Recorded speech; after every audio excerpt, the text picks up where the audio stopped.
سبحان اللہ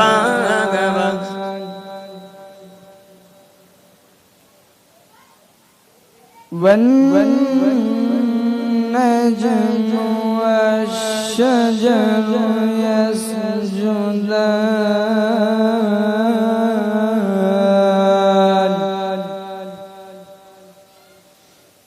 بسم الله الرحمن الرحيم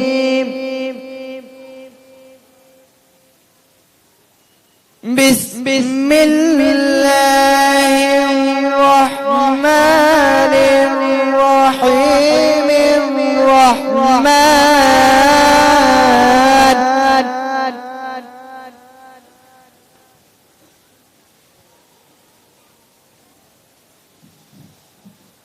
الرحمن علم القرآن خلق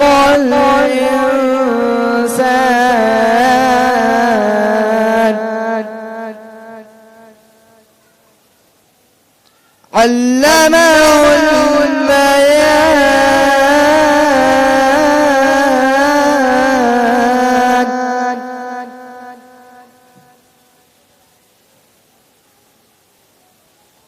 الشمس والقمر بحسبان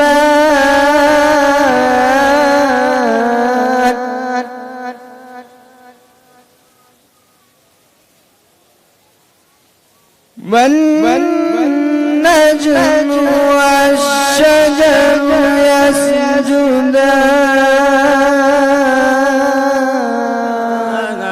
سبحان اللہ سرکار زندگی کے لیے سہارا چاہیے سرکار زندگی کے لیے تڑپ رہا مدینے کی حاضری کے لیے تڑپ رہا مدینے کی حاضری کے لیے حضور ایسا کوئی انتظام ہو جائے حضور ایسا کوئی انتظام ہو جائے سلام کے لیے حاضر غلام ہو جائے سلام کے لیے حاضر غلام ہو جائے نصیب معلوم میرا بھی نام ہو جائے نصیب معلوم میرا بھی نام ہو جائے جو زندگی کے مدینے میں شام ہو جائے جو زندگی کے مدینے میں شام ہو جائے میرا دل تڑپ رہا ہے میرا جل رہا ہے سینہ حق میرا دل تڑپ رہا ہے میرا جل رہا ہے سینہ کی دوا نہیں ملے گی مجھے لے چلو مدینہ کی دوا نہیں ملے گی مجھے لے چلو مدینہ دیدار مصطفیٰ کو آنکھیں ترس رہی ہے دیدار مصطفیٰ کو آنکھیں ترس رہی ہے دشمار ہو گیا ہے ان کے بغیر جینا نہیں مانو جب تو کیا ہے غریب ہوں یہی مان نہیں مانو جب تو کیا ہے غریب ہوں یہی مان میرے عشق مجھ کو لے چل میرے عشق مجھ کو لے چل میرے عشق مجھ کو لے چل تو جانے میں مدینہ میرے عشق مجھ کو لے چل تو جانے میں مدینہ نصیب سبحان اللہ سبحان آتی ہے دعا بن کے تمنا میری لب پہ آتی ہے دعا بن کے تمنا میری، زندگی شمع کی صورت ہو خدایا میری، زندگی شمع کی صورت ہو خدایا میری، لب پہ آتی ہے دعا بن کے تمنا میری، او میرے دم سے یوں ہی میرے وطن کی زینت، ہو میرے دم سے یوں ہی میرے وطن کی زینت، جس طرح پھول سے ہوتی ہے چمن کی زینت، جس طرح پھول سے ہوتی ہے چمن کی زینت، زندگی ہو میرے کاروان کی صورت یا رب،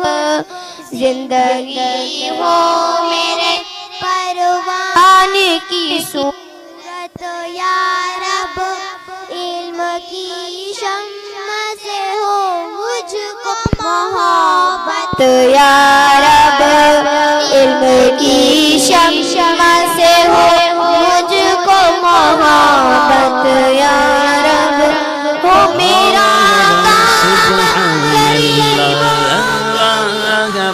سبحان اللہ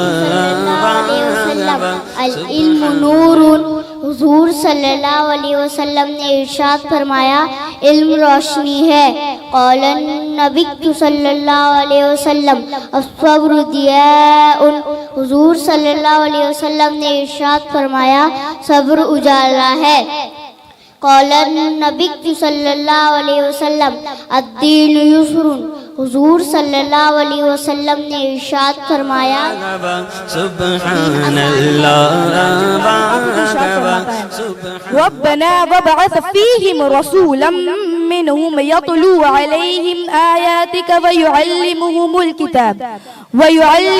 الكتاب والحكمة ويزكيهم إنك أنت العزيز الحكيم۔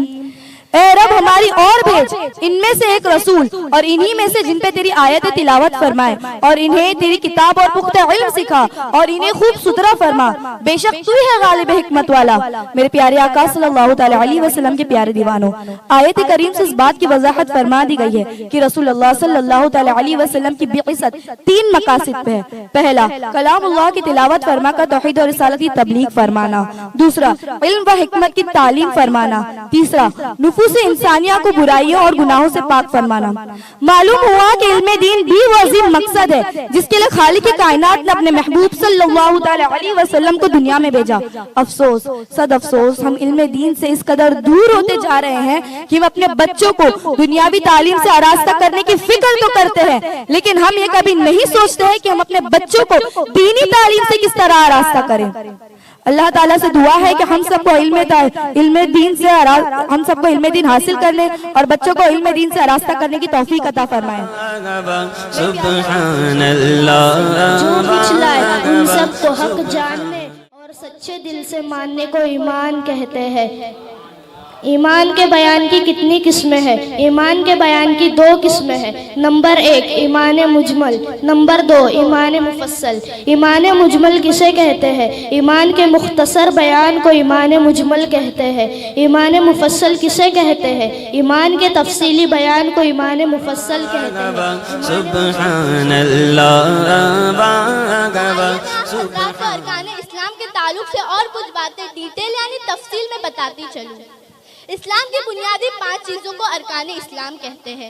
ارکان اسلام 5 ہیں۔ نمبر 1 توحید اور رسالت، اس کا معنی یہ ہے اللہ ایک ہے، وہی سب کا خالق ہے، عبادت کا حقدار وہی ہے، اسی نے دنیا کی ہر چیز پیدا فرمائی۔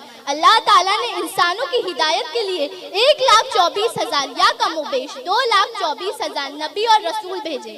نبی معصوم ہوتے ہیں، یعنی ان سے کوئی گناہ نہیں ہو سکتا۔ ہمارے نبی حضرت محمد مصطفیٰ صلی اللہ تعالی علیہ وسلم اللہ کے آخری نبی ہیں، ان کے بعد اب کوئی نبی نہیں ہوگا۔ نمبر 2، نماز۔ نماز ہر مسلمان عاقل بالغ مرد عورت پر فرض ہے۔ تمام عبادتوں میں سب سے افضل عبادت نماز ہے۔ نماز میں ہمارے نبی کی آنکھوں کی ٹھنڈک ہے۔ نماز جنت کی کنجی ہے۔ جان بوجھ کر نماز چھوڑنا سخت گناہ ہے۔ نماز نمازیوں کو بے حیائیوں اور برائیوں سے روکتی ہے۔ قیامت کے دن سب سے پہلے فرض نماز کے بارے میں پوچھا جائے گا۔ نمبر 3، زکوٰۃ۔ زکوٰۃ اس مسلمان عاقل بالغ پر فرض ہے جو نصاب کا مالک ہو۔ نصاب کا اپنی ضرورتوں سے زیادہ یا قرض سے بچا ہونا شرط ہے۔ تو ہمیں اس سے معلوم ہوا کہ جس کے پاس نصاب سے کم مال ہے یا مال نصاب کے برابر ہے لیکن وہ قرضدار ہے تو ایسے شخص پر زکوٰۃ فرض نہیں۔ زکوٰۃ دینا فرض ہے۔ قرآن کریم کی آیتوں اور نبی پاک صلی اللہ تعالی علیہ وسلم کے فرمان سے اس کا فرض ہونا ثابت ہے۔ جو شخص زکوٰۃ کے فرض ہونے کا انکار کرے وہ کافر ہے، جیسے نماز کا انکار کرنے والا کافر۔ نمبر 5، حج۔ نمبر 4، حج۔ اللہ تعالیٰ قرآن شریف میں فرماتا ہے، اور اللہ تعالیٰ کے لیے لوگوں پر اس کے گھر کا حج کرنا ہے جو اس تک چل سکے۔ زندگی میں اس مسلمان پر حج فرض ہے جو مکہ شریف جانے کی قدرت رکھتا ہے۔ حج میں خانہ کعبہ کا طواف کیا جاتا ہے، یعنی اس کے چاروں طرف گھوما جاتا ہے۔ کعبہ پہلا وہ گھر ہے جو روئے زمین پر اللہ تعالیٰ کی عبادت کے لیے بنایا گیا۔ صفا اور مروہ کی سعی کی جاتی ہے۔ حج میں عرفات کے میدان میں 90 ذی الحجہ کو پڑھنا سبحان اللہ۔ قال النبی صلی اللہ علیہ وسلم الصوم جنۃ۔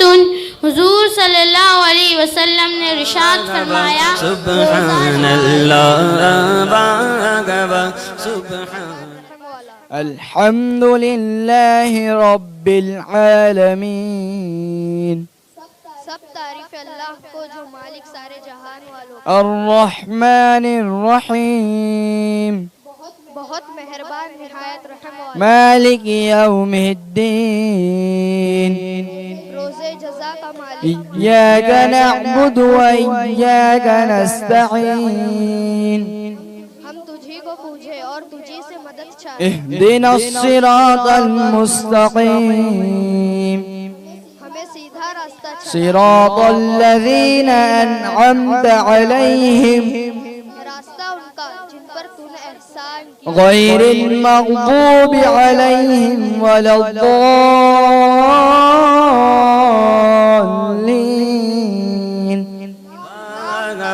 سبحان اللہ۔ نبی صلی اللہ علیہ وسلم العلم نور۔ حضور صلی اللہ علیہ وسلم نے ارشاد فرمایا علم روشنی ہے۔ قال النبی صلی اللہ علیہ وسلم الصبر ضیاء۔ حضور صلی اللہ علیہ وسلم نے ارشاد فرمایا سبحان اللہ۔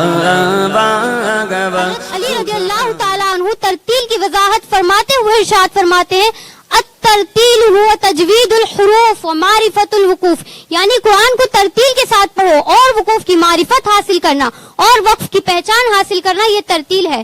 حضرت عبداللہ بن مسعود رضی اللہ تعالیٰ عنہ ترتیل کی وضاحت فرماتے ہوئے ارشاد فرماتے ہیں جوید القرآن، یعنی قرآن کو تجوید کے ساتھ پڑھو۔ علامہ بیضاوی اپنی کتاب تفسیر بیضاوی میں ترتیل کی وضاحت اس طرح فرماتے ہیں ای جوید القرآن تجویدن، یعنی قرآن کو صرف تجوید ہی کے ساتھ پڑھنا، کیونکہ قرآن پاک کو تجوید و قرات کے قوانین کے موافق پڑھنا یہ ترتیل ہے۔ اور اللہ تعالیٰ نے ہمیں قرآن پاک کو ترتیل کے ساتھ پڑھنے کا حکم دیا۔